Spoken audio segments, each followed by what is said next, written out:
Assalamualaikum warahmatullahi wabarakatuh.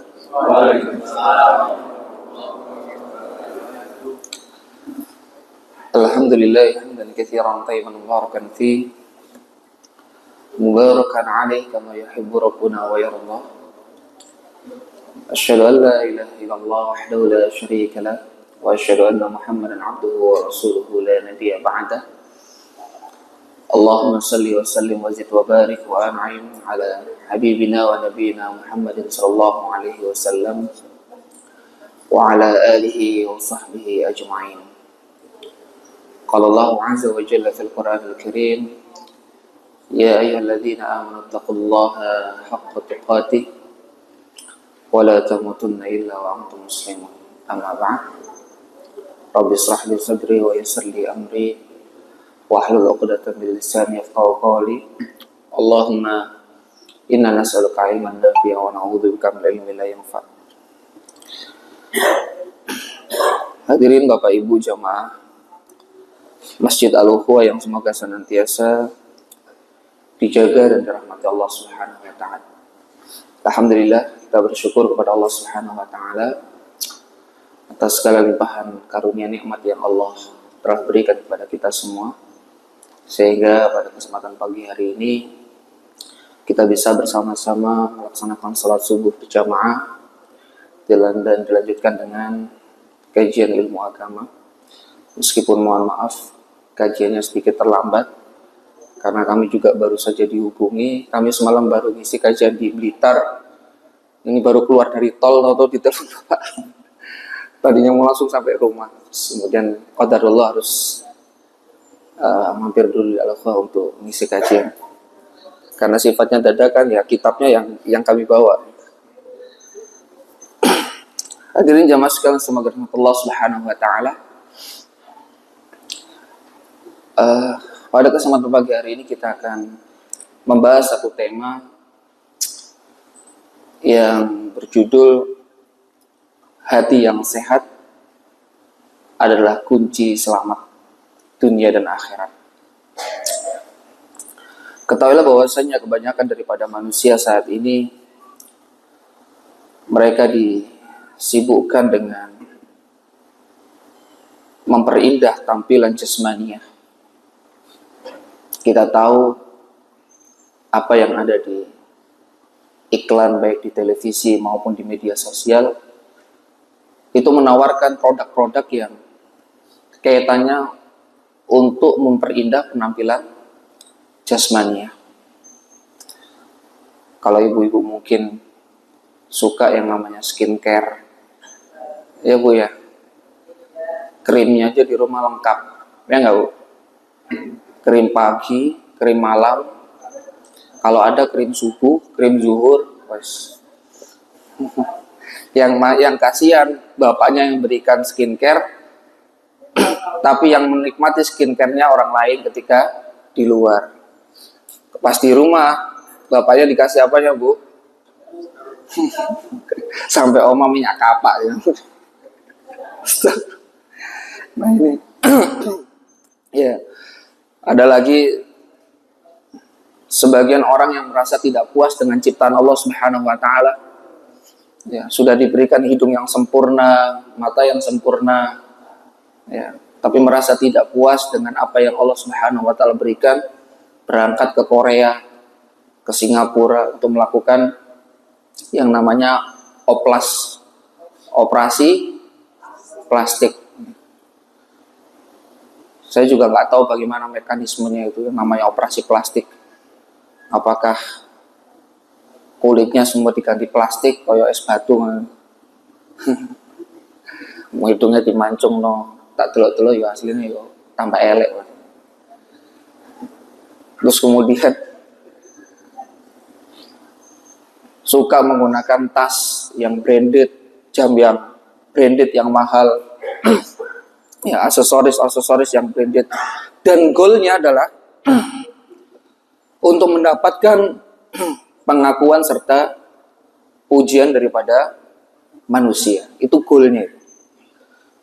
Jadi berpenampilan cantik, berpenampilan yang branded, itu goalnya adalah untuk mendapatkan pengakuan dan pujian daripada manusia. Bahwasanya dia tidak sadar kalau sebentar lagi jasadnya akan menjadi songgok bangkai, dan sesuatu yang dia beli itu pada akhirnya hanya akan menjadi sampah atau minimal akan menjadi milik orang lain. Lalu pertanyaannya, apakah salah melakukan perawatan wajah, kemudian menggunakan tas yang branded, jam yang mahal? Salah nggak gitu kira-kira Pak? Salah apa betul? Rasulullah Shallallahu Alaihi Wasallam, beliau pernah ditanya oleh para sahabatnya, "Rajulun innar rajula yuhibbu ayyakuna thawbuhu hasanah wa na'luhu hasanah." Bagaimana dengan seorang yang suka menggunakan pakaian yang bagus, menggunakan sandal yang bagus, kalau mungkin zaman ini menggunakan mobil yang mahal, ya, perhiasan-perhiasan yang bagus. Kemudian apa jawaban Nabi Shallallahu Alaihi Wasallam? Innallaha jamilun yuhibbul jamal. Sesungguhnya Allah Subhanahu Wa Taala indah dan Allah menyukai sesuatu yang indah. Artinya tidak salah ketika kita berusaha memperindah wajah kita, menggunakan sesuatu hal yang bagus, jam yang mahal, pakaian yang mahal. Mafis muskilah, tidak ada masalah. Ya. Selama, tapi ada tanda kutipnya ini, selama kita mampu menjaga hati kita. Jangan sampai pakaian yang kita gunakan, segala aksesoris yang kita pakai, itu dapat menimbulkan kesombongan dalam diri kita, ujub atau berbangga diri. Nah, itu jadi masalah. Itu menjadi masalah. Saya sering memperhatikan ketika di jalan, ada mobil-mobil yang mohon maaf kelasnya memang kelas-kelas menengah ke atas seperti Pajero Sport, Fortuner. Itu selalu tidak pernah mau sabar gitu. Kalau jalan di mobil belakangnya Sigra itu mesti ngedim-ngedim, tantin, padahal ngarep kosong. Kalau nggak strobonya dinyalakan. Subhanallah. Ternyata mobil itu mempengaruhi, kendaraan itu mempengaruhi kondisi hati seseorang. Itu bukan sekali dua kali, saya selalu memperhatikan. Tahu-tahu dibuka, mencicil. Sama naik kendaraan nggak mungkin, kalau naik Harley itu tawadu kan nggak mungkin. Ini nggak pantas ya. Orang kan gini, ngomong ten di jalan. Kalau naik ulung baru tawadhu, ini sih pantas ya. Subhanallah. Jadi kendaraan itu sangat mempengaruhi kondisi hati seseorang. Jangankan yang naik Fortuner, naik Sigra saja, di depan ada motor ulung katanya, itu kadang joko hati wangel, karena merasa bawa mobil. Subhanallah. Ya, makanya kita berusaha untuk menjaga kondisi hati kita. Oleh karena jamaah sekalian, semoga dengan Allah Subhanahu Wa Taala. Jadi yang menjadi masalah adalah ketika kita lebih care, lebih peduli dengan penampilan kita, keindahan wajah kita, tubuh kita, namun kita melupakan kesehatan serta keindahan hati kita. Ini yang menjadikan celaka. Karena sesungguhnya Rasulullah Muhammad SAW bersabda dalam hadis riwayat Muslim, "Innallaha la yanzuru ila suwarikum wa amwalikum." Sesungguhnya Allah Subhanahu Wa Taala tidak memandang suwar, yaitu rupa-rupa kalian, dan juga harta benda kalian. Walakin yanzuru ila qulubikum wa a'malikum. Akan tetapi yang dipandang oleh Allah Subhanahu Wa Taala qulub, yaitu hati-hati kalian, dan amwal, harta, akan tetapi hati dan a'malikum, amal-amal kalian, itu yang dipandang oleh Allah Subhanahu Wa Taala. Dan ini wujud kemahaadilan Allah Subhanahu Wa Taala. Kalau saja Allah Subhanahu Wa Taala, saya ulang, kalau saja Allah Subhanahu Wa Taala memandang hambanya, memandang kualitas hambanya dari sisi wajah, penampilan, dan juga harta-harta hambanya, maka Allah Subhanahu wa Ta'ala bukan Rob yang maha adil. Karena tidak semua manusia memiliki wajah yang sama, dan juga tidak semua manusia memiliki harta yang sama. Akan tetapi Allah Subhanahu wa Ta'ala adalah Rob yang maha adil, sehingga Allah Subhanahu wa Ta'ala memandang pada diri manusia melalui apa? Kondisi hatinya. Dan setiap manusia memiliki kondisi hati yang sama, dilahirkan di dunia ini dalam keadaan fitrah, dalam keadaan bersih, diberikan kualitas hati yang sama, dan juga yang dipandang oleh Allah Subhanahu wa Ta'ala amal-amalnya. Dan setiap manusia sebenarnya memiliki kemampuan untuk melakukan segala hal-hal yang Allah Subhanahu wa Ta'ala perintahkan. Karena kaidahnya, setiap yang Allah Subhanahu wa Ta'ala perintahkan adalah sesuatu yang mudah. Ad-dinu yusrun. Agama itu mudah. Sholat itu mudah nggak kira-kira? Mudah. Orang miskin mampu melakukan sholat, orang kaya mampu melakukan sholat. Orang miskin mampu menuntut ilmu agama, orang menuntut ilmu itu gratis. Orang kaya terlebih-lebih sangat mampu menuntut ilmu agama. Jadi semua diberikan kemudahan dalam melaksanakan ibadah ini. Tergantung mau atau tidak dalam melakukan amal ibadah ini. Jadi ini yang perlu kita perhatikan Bapak Ibu sekalian. Artinya kita boleh care dengan penampilan kita, dengan kondisi jasmaniah kita. Akan tetapi jangan sampai kita melupakan bagaimana kondisi hati kita. Karena inilah yang menjadikan tolak ukur seseorang itu mulia di sisi Allah Subhanahu wa Ta'ala atau tidak. Jamaah sekalian, semoga Allah Subhanahu wa Ta'ala, dan ketahuilah bahwasanya hati merupakan bagian terpenting di dalam diri manusia.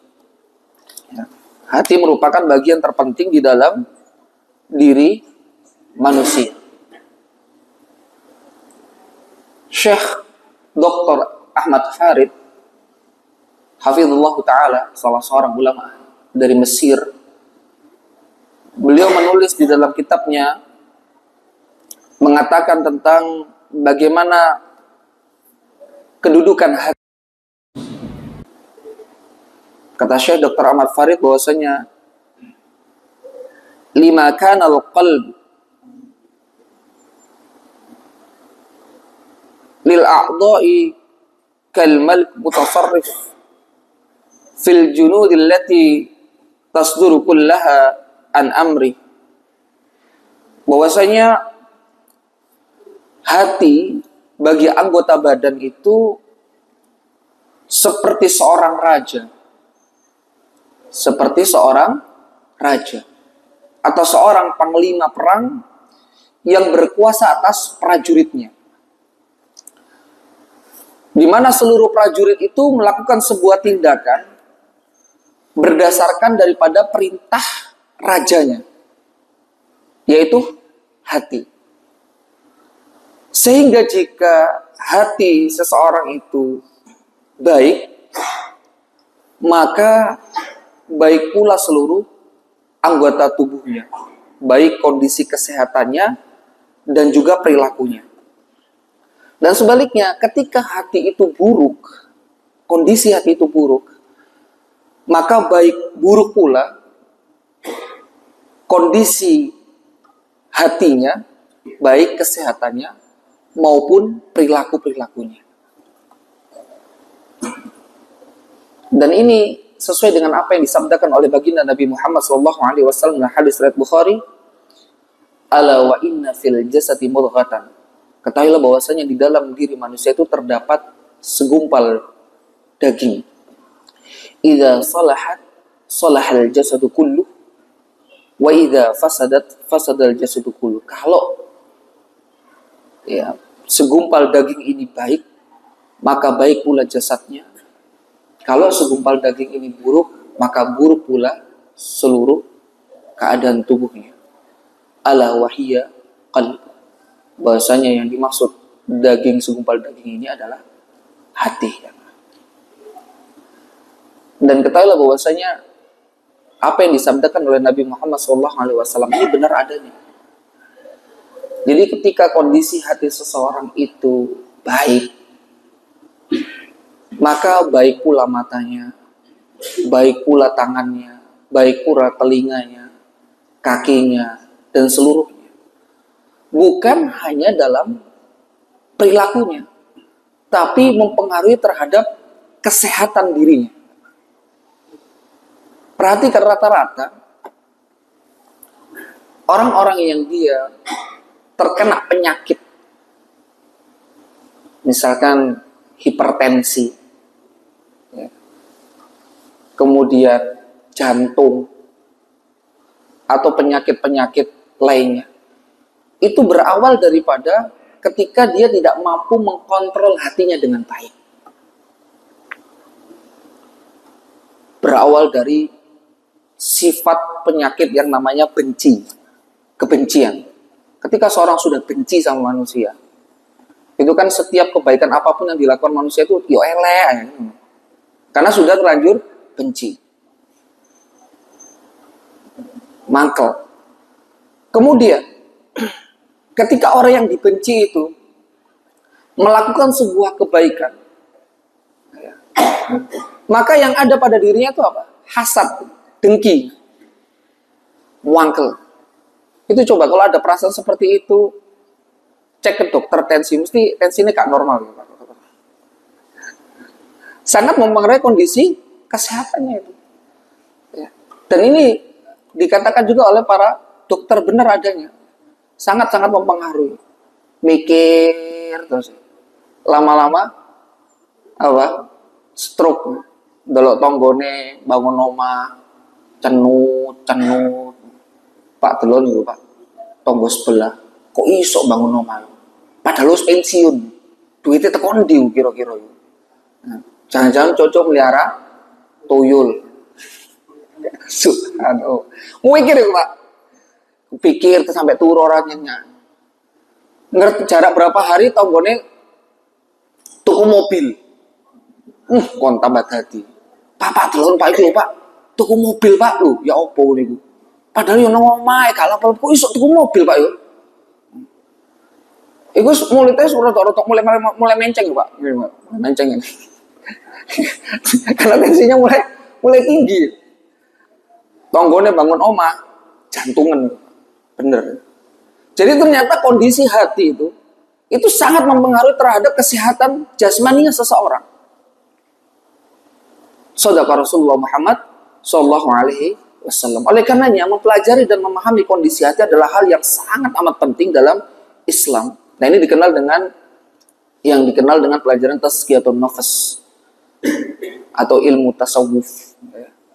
Tapi kita mempelajari ilmu tasawuf sesuai standar Al-Quran maupun hadis Nabi SAW yang sahih.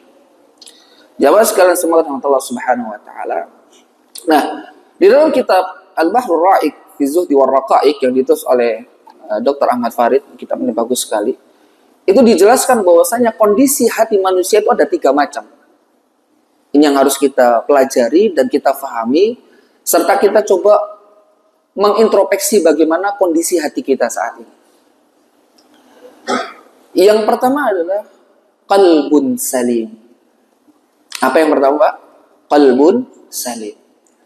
Yaitu hati yang sehat. Hati yang sehat. Bagaimana hati yang sehat itu? Hati yang sehat adalah hati yang selamat dari setiap syahwat yang berlawan dengan perintah dan larangan Allah Subhanahu wa Ta'ala. Karena kita fahami bersama bahwasanya tabiat syahwat, tabiat nafsu itu selalu mengajak kepada keburukan. Kita memahami bagaimana di dalam Al-Quran surat Yusuf Allah mengatakan innan nafsa la'ammaratun bisu'. Sesungguhnya hawa nafsu itu selalu mengajak kepada asu, keburukan. Mengajak untuk malas, tidak sholat, ngajak untuk malas tidak menuntut ilmu agama dan melakukan ibadah-ibadah lainnya, dan mengajak kepada kemaksiatan-kemaksiatan kepada Allah Subhanahu wa taala. Dan orang-orang yang memiliki hati yang sehat, dia selalu melawan ajakan-ajakan daripada syahwat yang ada pada dirinya. Dia menolak itu ajakan-ajakan syahwat. Ya. Dan juga hati yang sehat adalah hati yang senantiasa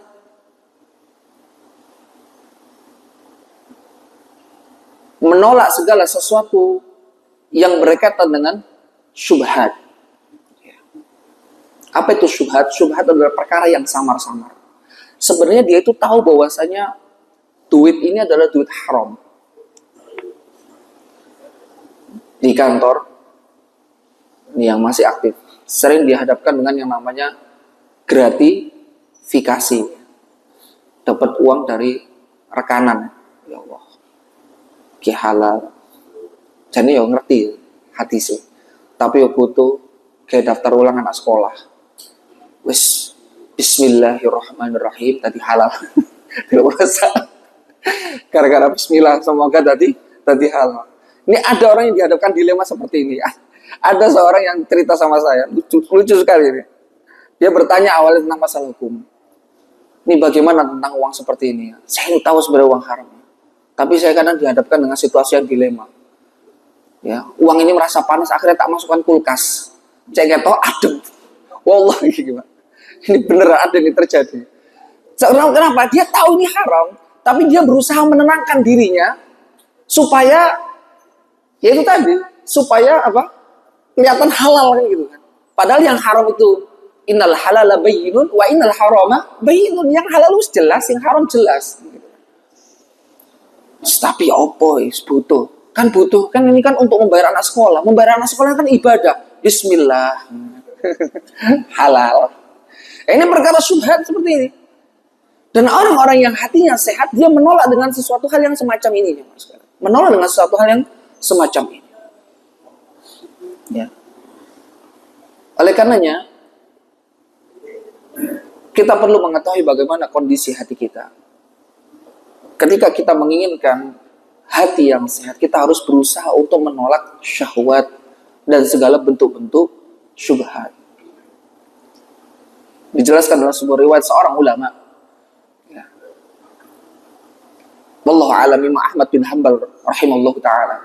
Beliau pernah bercerita bahwa Ibnu Rajab rahimahullah ta'ala, beliau pernah bercerita, saya pernah dihadapkan dengan situasi yang sangat membuat saya itu lelah sekali.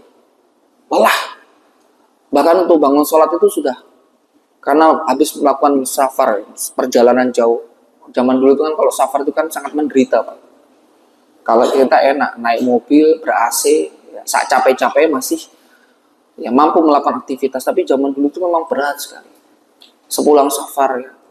Tapi Allah takdirkan dia bangun di tengah malam. Cuma syahwat itu mendorong kamu gak usah bangun. Kamu jangan bangun. Kamu mending tidur.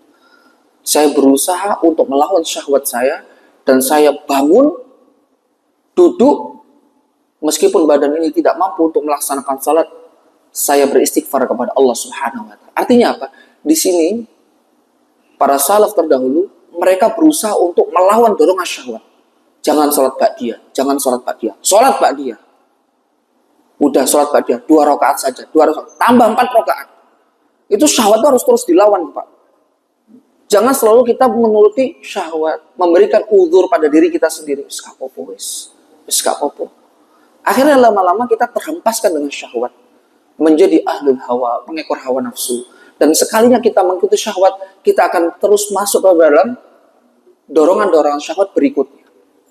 Akhirnya syahwat ke kanan ikut ke kanan, syahwat ke kiri, dan seterusnya. Maka jamaah sekalian perlu difahami bahwasanya memiliki hati yang sehat itu adalah sangat penting. Karena Allah Subhanahu wa taala berfirman dalam Quran surat Asy-Syu'ara ayat 88. Allah berfirman, "Yauma la yanfa'u malun wala banun illa man atallaha biqalbin salim."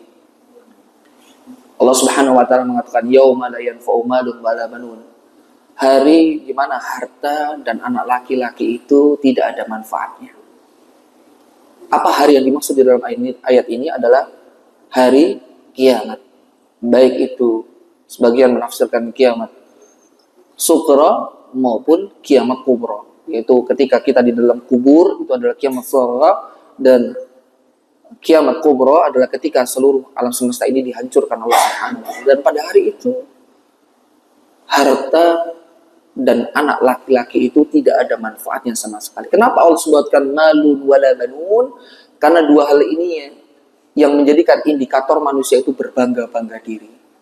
Manusia itu bangga ketika memiliki harta yang melimpah ruah. Dan manusia itu bangga ketika memiliki anak laki-laki. Ya, merasa kehidupan ini sempurna kalau sudah punya anak laki-laki. Padahal yang dijelaskan dalam sebuah hadis adalah ketika seseorang memiliki anak perempuan. Bagaimana ketika seorang itu memiliki anak perempuan lebih daripada dua, itu memiliki keutamaan-keutamaan yang besar. Ketika dia mampu untuk mendidiknya dengan baik, maka dijamin baginya surga si Allah Subhanahu wa taala. Tapi memang pada umumnya kebanyakan manusia itu bangga ketika dia memiliki anak laki-laki. Merasa keluarga itu ada powernya. Apalagi ketika anak laki-lakinya ini dapat mencapai sesuatu yang dia inginkan. Masuk PNS, leka PNS P3K nggak apa-apa lah. Terus jadi misalkan TNI Polri, jadi dokter, luar lebih bangga lagi. Setiap ketemu orang cerita. Padahal ini mari cerita, dicerita mana? Anakku loh, saiki gini, bangga. Makanya Allah Subhanahu wa taala sebutkan yauma la yanfa'u malun wala banun. Pada hari itu harta dan anak laki-laki itu nggak ada manfaatnya. Illa man atallaha biqalbin salim. Kecuali orang-orang yang menghadap Allah dengan hati yang bersih. Kecuali menghadap Allah dalam keadaan hati yang bersih, hati yang terbebaskan daripada syahwat dan perkara-perkara syubhat. Oleh karenanya,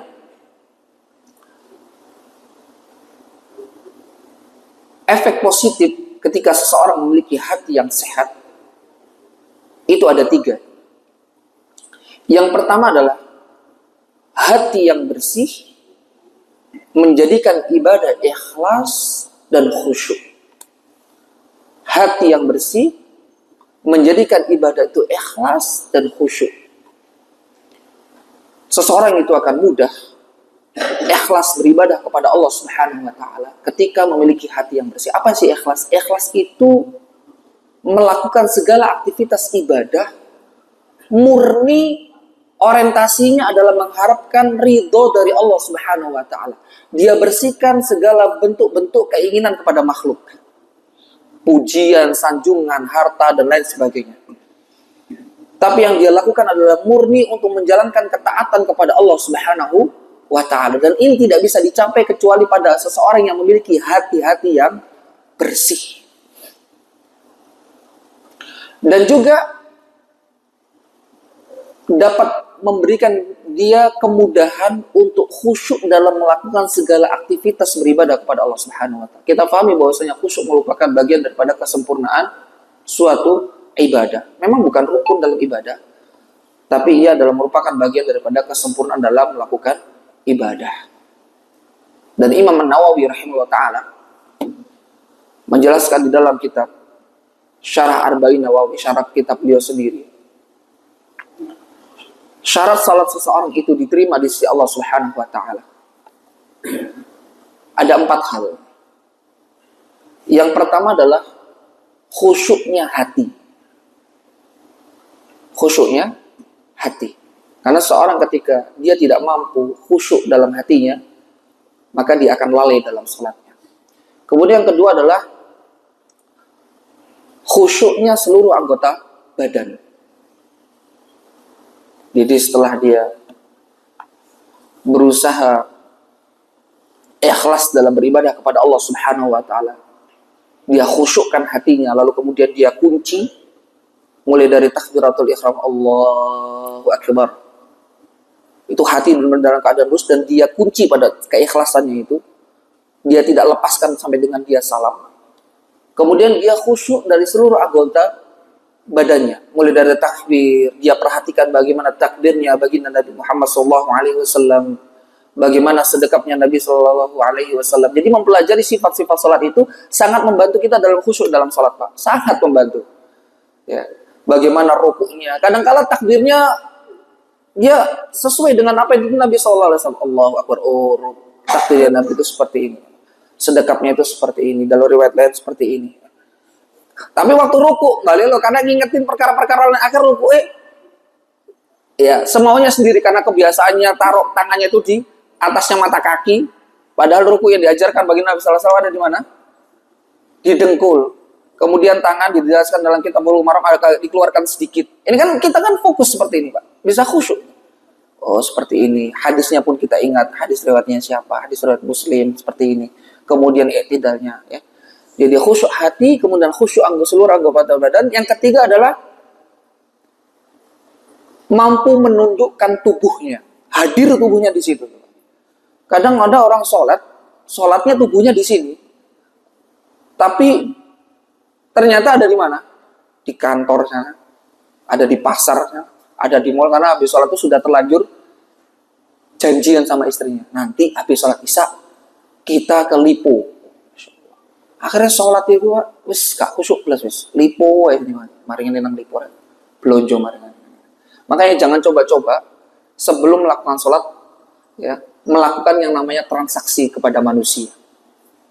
Makanya kenapa di dalam syariat itu disunahkan sebelum melakukan sholat itu ada yang namanya sholat qabliyah. Jadi sholat qabliyah adalah persiapan untuk kita menghadapi sholat yang namanya sholat wajib. Untuk kita memfokuskan pikiran kita, melatih kita untuk khusyuk kepada Allah Subhanahu wa taala dalam beribadah. Jadi sholat itu butuh persiapan, Pak. Jenengan sholat, sebelum sholat melakukan transaksi, tawar-tawaran. Tolong ya kirim barang saya di sini. Di mana alamatnya? Ini rumah saya di sini. Komat. Wah, sebentar ya ini mau sholat. Pasti nggak khusyuk sholat itu, Pak. Pasti nggak khusyuk. Iki wong iki apa ya? Situ kak ya maring ini ya. Cocok kak tuh iki apa? Karena tidak ada persiapan sebelumnya. Makanya para sahabat Nabi itu mereka bahkan sebelum azan pun sudah di masjid, butuh persiapan untuk khusyuk dalam sholat. Gimana mau khusyuk?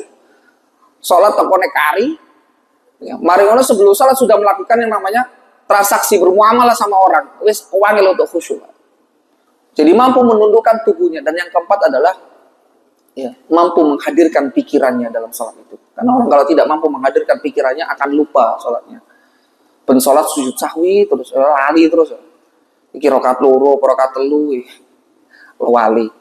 Jadi ada 4 itu kata Imam Nawawi untuk ya, syarat bahwa sholat seseorang itu diterima oleh Allah Subhanahu wa taala. Dan untuk seseorang itu mampu ikhlas serta khusyuk dalam melakukan ibadah, itu dia harus membersihkan hatinya dari segala penyakit-penyakit yang namanya syahwat dan syubhat. Kemudian yang kedua adalah hati yang sehat. Ini efek positif ya ketika hati itu memiliki hati yang sehat. Hati yang sehat itu melahirkan akhlak yang mulia. Karena dia berusaha untuk melatih hatinya menjadi orang yang tawadhu, menjadi orang yang sabar, menjadi orang yang bersyukur. Maka dia akan melahirkan pada dirinya akhlak yang mulia. Dan yang ketiga, hati yang kuat menjadikan benteng saat ujian hidup datang. Kita memahami bersama bahwasanya kehidupan kita itu tidak baik-baik saja. Karena namanya dunia itu darul imtihan. Ad-dunya darul bala. Dunia itu tempatnya ujian, tempat segala berbagai macam musibah. Tapi ketika kita memiliki hati yang sehat, karena kita mempelajari tauhid, kita mempelajari akidah, maka kita mengenal bagaimana sifat-sifat Allah Subhanahu wa taala. Ya, kita memahami bahwasanya Allah Subhanahu wa taala itu Ar-Rahman, Allah itu Ar-Rahim. Allah mengharamkan sifat zalim pada dirinya. Sehingga yang terjadi apa? Setiap kita menghadapi berbagai macam musibah, kita selalu berhusnudzon kepada Allah Subhanahu wa taala.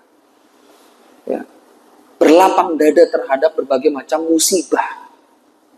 Ya.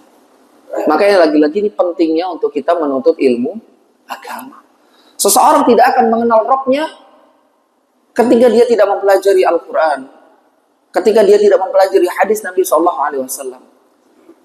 Dan seseorang tidak akan mampu bersabar dalam menghadapi musibah ketika dia tidak menuntut ilmu agama. Makanya Allah Subhanahu wa taala menyindir Nabi Musa alaihi salatu wassalam ketika belajar kepada Nabi Khidir. Apa kata Allah Subhanahu wa taala? Allah mengutip ini pernyataannya Nabi Khidir. Wa kaifa tasbiru ala ma lam tuhitu bihi khubra. Gimana kamu bisa sabar wong kamu itu enggak tahu ilmunya? Artinya orang untuk bisa sabar itu butuh yang namanya ilmu. Dia ketika dia mempelajari akidah, mempelajari ini satu ilmu saja, dia mempelajari tentang nama-nama Allah yang mulia dan sifat-sifat Allah yang mulia, maka akan tumbuh dalam dirinya itu yang namanya apa? Khauf, rasa takut kepada Allah Subhanahu wa taala yang luas. Dan tumbuh pada dirinya rasa mahabbah, rasa cinta, karena dia mengenal bagaimana nikmat-nikmat yang Allah Subhanahu wa taala berikan. Bagaimana sifat rahmannya Allah, bagaimana sifat rahimnya Allah, bagaimana sifat Ar-Razzaq, Al-Qahhar. Itu. Sehingga apa? Dalam dia menghadapi musibah-musibah cobaan dalam kehidupannya, dia selalu berhusnuzon, berprasangka baik kepada Allah Subhanahu wa taala. Dan ini hanya bisa dilakukan bagi orang-orang yang dia memiliki hati yang bersih, memiliki hati-hati yang sehat. Tapi kalau orang tidak memahami itu, tidak mempelajari tentang Allah Subhanahu wa taala, maka dia dalam kehidupannya selalu suudzon aja sama Allah. Allah itu enggak adil. Allah itu jahat. Naudzubillah min dzalik. Kenapa? Karena dia tidak mempelajari ilmu agama. Ini penting sekali jemaah sekalian. Kemudian jemaah sekalian, semoga Allah Subhanahu wa taala. Yang kedua adalah qalbun marid. Hati yang sakit. Kondisi yang kedua adalah qalbun marid. Hati yang sakit. Bagaimana hati yang sakit itu? Hati yang sakit adalah hati yang hidup. Hatinya hidup. Masih kemerah-merahan. Masih berwarna merah. Namun terjangkit penyakit. Ya, kenapa? Karena kemaksiatan yang dikerjakan. Jadi merah tapi rotok kehitam-hitaman. Nah, biasanya apa? Terkadang hatinya condong pada kebaikan, namun terkadang condong pada kemaksiatan. Dan bahayanya, ketika seseorang dihadapkan dengan situasi seperti ini, namun dia lebih sering mengikuti syahwatnya, maka kondisi hatinya akan semakin kronis dan dapat mengantarkan pada kematian hatinya. Jadi awalnya hatinya sehat, ya, namun dia tidak mampu mengendalikan syahwatnya, dia selalu mengikuti kemanapun arah syahwatnya berjalan. Ya. Dan pada akhirnya menyebabkan apa? Hatinya akan mati. Karena dia tidak berusaha untuk mengobati penyakit dalam hatinya. Sebagaimana Allah Subhanahu wa taala berfirman dalam Quran surat Al-Baqarah ayat 10. Allah berfirman, fi qulubihim maradun fazadahumullahu marada walahum adabun alimun bima kanu yakdzibun. Kata Allah Subhanahu wa taala, di dalam hati mereka itu ada penyakit. Lalu Allah Subhanahu wa taala menambah penyakitnya.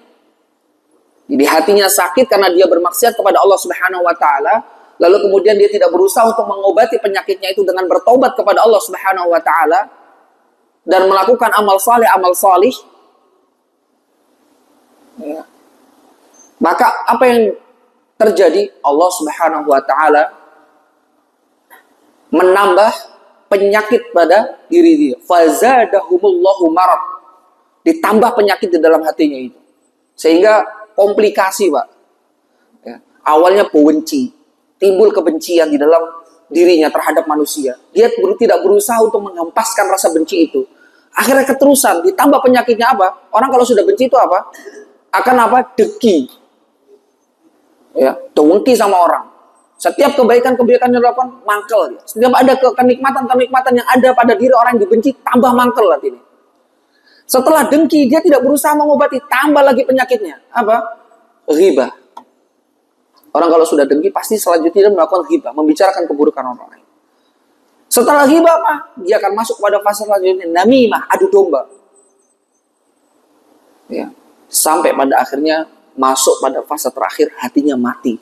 Naudzubillah min dzalik. Dia tidak berusaha untuk mengobati kondisi hatinya. Allah Subhanahu wa taala juga berfirman di dalam Quran surat Al-Hajj, surat ke-22 ayat 53. Allah berfirman, liyaj'ala ma yulqi syaitan fitnatan lil ladzina fi qulubihim marad wal qasiyati qulubuhum wa innal zalimina lafi shiqaqin ba'id.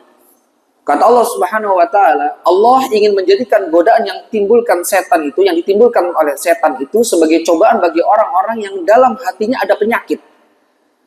Jadi hatinya sakit, kemudian datanglah setan yang menggoda pada dirinya, kemudian tambah sakit, dan orang itu yang berhati keras.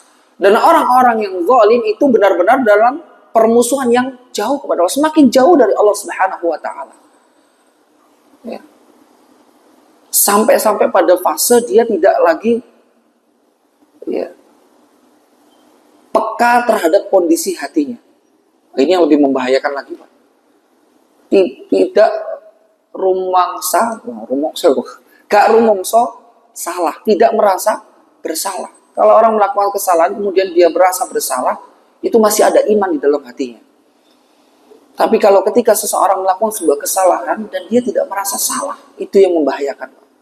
Jangan-jangan hatinya itu sudah dalam keadaan mati. Kalau sudah ratusan ribuan ayat disampaikan pun tidak akan mendengarkan. Disampaikan pun dia tidak akan mau melaksanakan itu. Ini yang membahayakan. Nah, di dalam tafsir Ibnu Katsir dijelaskan bahwa yang dimaksud dengan qulubihim marad, penyakit hati, itu ada 4 hal.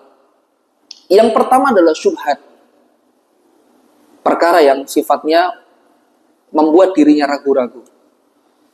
Kemudian yang kedua adalah kemusyrikan. Segala bentuk kemusyrikan itu merusak hati. Segala bentuk kesyirikan, percaya jimat, percaya dukun, percaya ramalan, dan segala bentuk tahayul serta khurafat, itu adalah merupakan kesyirikan. Itu dapat merusak hati. Kemudian kekufuran, pengingkaran terhadap perintah-perintah Allah dan melanggar apa yang menjadi larangan Allah Subhanahu wa taala, itu merupakan bentuk-bentuk kekufuran. Kenapa? Karena dia senantiasa mengikuti syahwatnya. Dan yang keempat adalah kemunafikan. Ini adalah merupakan penyakit-penyakit hati. Namun yang ironisnya kebanyakan kita itu kurang peduli terhadap kondisi hati kita. Ketika seorang itu divonis dia terkena penyakit jasmani, bingung, sedih. Tapi kalau kondisi hatinya sakit, tidak merasa sedih, tidak merasa berusaha untuk ingin mengobati. Padahal jamaah, ketika seseorang itu terkena penyakit jasmaninya, dan dia sabar terhadap kondisi sakitnya itu, maka penyakitnya itu akan menyebabkan dosa-dosanya itu diampuni oleh Allah Subhanahu wa taala. Hatta syaukati yusyaqwa, meskipun duri yang menancap pada dirinya, kata Nabi SAW. Tapi yang menjadi masalah kalau dia terkena penyakit hati dan dia nyaman dengan sakit itu, tidak berusaha untuk mengobatinya, tidak mau bertobat kepada Allah Subhanahu wa taala dan menyembuhkannya dengan amal-amal saleh yang lainnya, maka ini yang menyebabkan dia sengsara di dunia maupun di akhirat.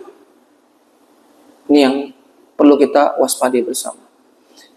Dan kemudian yang terakhir, yang ketiga adalah qalbun mayyit. Jadi qalbun salim, qalbun marid, dan yang ketiga adalah qalbun mayyit, yaitu hati yang mati. Bagaimana hati yang mati itu? Dijelaskan bahwasanya hati yang mati adalah hati yang di dalamnya tidak ada kehidupan sama sekali. Di dalamnya tidak ada kehidupan. Dia tidak mengenal Rabb-nya. sehingga tidak menyembahnya dan mentaatinya, serta tidak mencintai apa yang dicintai dan diridhoi oleh Allah Subhanahu wa Ta'ala. Benar-benar dia meninggalkan Allah Subhanahu wa Ta'ala. Ini mengerikan. Jadi ketika kita merasa hati kita sedang tidak baik-baik saja, segera kita berusaha untuk mengobatinya. Bertobat kepada Allah Subhanahu wa Ta'ala, banyak istighfar, dan menyibukkan diri dengan amal-amal saleh yang dilakukan ikhlas karena Allah Subhanahu wa Ta'ala, dan ittiba sesuai dengan apa yang diajarkan oleh baginda Nabi Muhammad sallallahu alaihi wasallam. Itu untuk mengobati hati. Jangan dibiarkan, Pak. Kalau dibiarkan akan semakin kronis, mengakibatkan hati itu mati. Dan ketika hati itu mati, yang namanya mati itu kan tidak terasa. Jadi lepasnya iman pada diri seseorang itu seperti lepasnya rambut di atas adonan, Pak. Bagaimana rambut itu keluar dari adonan? Terasa nggak kira-kira? Nggak terasa. Terkadang kita tidak terasa sudah 1 bulan kita sholat berjamaah. Kita tidak terasa ternyata sudah 2 bulan kita selalu masbuk dalam sholat. Kita tidak terasa ternyata sudah hampir setahun kita tidak menghadiri majelis. Nggak terasa. Seorang wanita yang mereka melepas hijabnya itu kadang-kadang tidak terasa. Merasa baik-baik saja. Bahkan ketika dinasihati marah-marah. Ada seorang yang awalnya hijrah di jalan Allah, bertobat, kita senang melihatnya. Tampil di televisi, Masya Allah. Sekarang Alhamdulillah sudah tobat, senang kita melihat. Nah kok sesok balik mana? Kehidupan lama. Lebih ironis lagi, murtad lagi. Na'udzubillah. Dan itu nggak terasa, jemaah. Jangan tidak terasa itu melakukan hal seperti itu. Kenapa? Karena kondisi hatinya sudah mati. Sebagaimana Allah Subhanahu wa Ta'ala sebut firmankan dalam Quran surat Al-An'am surat ke-6 ayat 122. Ini saya tambahkan dalilnya ya. Allah berfirman, "Aw man kana maitan fa ahyaynahu wa ja'alna lahu nuran yamshi bihi fin nasi kama masaluhu fi dhulumati laysa bi kharijin minha. Kadzalika zuyyina lil kafirin ma kanu ya'malun." Kata Allah Subhanahu wa Ta'ala, apakah orang yang sudah mati lalu kami hidupkan dan kami beri dia cahaya yang membuatnya dapat berjalan di tengah-tengah orang yang banyak. Apa yang dimaksud orang-orang yang sudah mati? Para ulama ditafsir di antara Imam Al-Katsir rahimahullah ta'ala, dan ini pernyataan dari Qatadah, kemudian Abu Aliyah, seorang tabi'in ahli tafsir. Itu dimaksudkan orang-orang yang sudah mati itu adalah ya, manusia pada asalnya. Karena sejatinya manusia itu dilahirkan di atas muka bumi itu dalam keadaan jahil, dalam keadaan bodoh, tidak memahami apapun. Sepakat nggak ini kira-kira, Pak? Sepakat ya. Kita nggak tahu cara baca, ya nggak? Kita belum tahu bagaimana caranya sholat, kita nggak tahu bagaimana cara puasa yang benar, bodoh. Kemudian Allah Subhanahu wa Ta'ala menyebutkan kami hidupkan dan kami beri dia cahaya yang membuatnya dapat berjalan di tengah-tengah banyak manusia, yaitu diberikan hidayah oleh Allah Subhanahu wa Ta'ala, diberikan nur, ilmu, sehingga dia mampu berjalan di tengah-tengah manusia. Ya. Kemudian Allah menyebutkan, apakah sama dengan orang yang berada di dalam kegelapan sehingga dia tidak dapat keluar dari sana? Ya. Allah Subhanahu wa Ta'ala memberikan pertanyaan di awalnya, kan Allah mengatakan awaman kana, itu hamzah namanya hamzah istifham. Kalau ilmu nahwu itu adalah hamzah yang merupakan pertanyaan. Itu sering sekali Allah Subhanahu wa Ta'ala menyebutkan di dalam ayat-ayatnya. Apakah sama orang yang tadinya gelap kemudian diberikan hidayah dan mampu berjalan di tengah-tengah manusia dengan orang-orang yang berada di dalam kegelapan sehingga dia tidak dapat keluar dari kegelapan itu?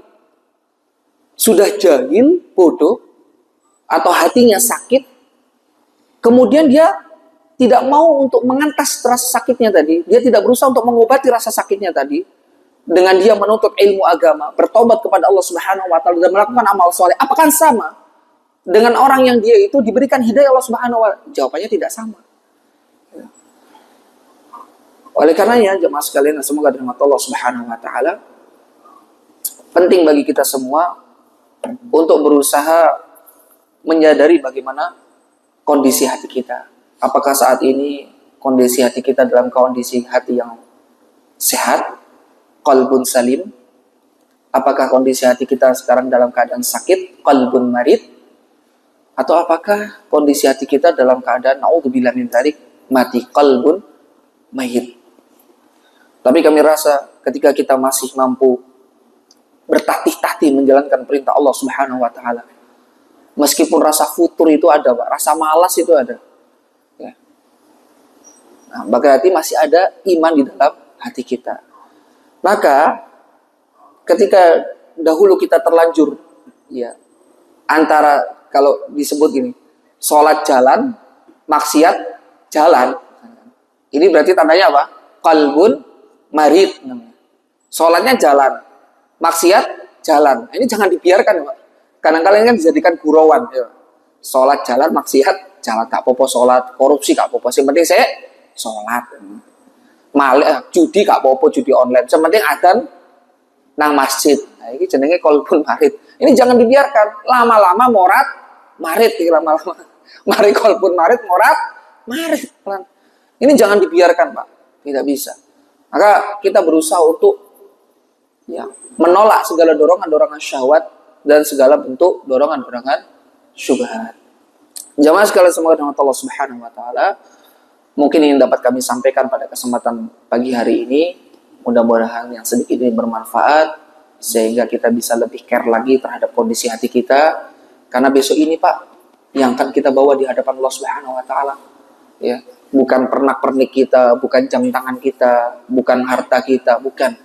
Ketika kita besok di dalam kubur menghadap Allah, yang akan kita hadapkan adalah bagaimana kondisi hati kita. Makanya kita berusaha untuk memperbaiki kondisi hati kita menata terus hati kita setiap hari, Pak. Makanya saking khawatirnya Nabi SAW, saking pentingnya menjaga hati ini, Nabi SAW tidak pernah melewatkan doa, ya muqallibal qulub, sabbit qalbi ala dinik. Ya musarrifal qulub, isrif qulubana ila ta'atik. Itu selalu doa yang dipanjatkan Rasulullah SAW. Minimal kita hafal doa itu ya. Ya muqallibal qulub, sabbit qalbi ala dinik. Itu kita baca, Pak. Itu Nabi SAW tidak pernah melewati doa itu. Selalu Nabi panjatkan, ya muqallibal qulub, sabbit qalbi. Artinya apa? Menjaga kondisi hati adalah sesuatu yang sangat-sangat penting. Jangan sampai kita besok menghadap Allah Subhanahu wa taala, sholatnya rajin, puasanya rajin, tapi kondisi hatinya kotor, ada kebencian, kedengkian kepada manusia, kesyirikan, apalagi naudzubillah min dzalik. Kita harus berusaha untuk introspeksi diri setiap hari, kita bermuhasabah diri, kita kontrol bagaimana kondisi hati kita. Demikian yang kami sampaikan. Kita tutup majelis ini dengan kefutul majelis. Subhanakallahumma wa bihamdika asyhadu an la ilaha illa anta astaghfiruka wa atubu ilaik. Wassalamualaikum warahmatullahi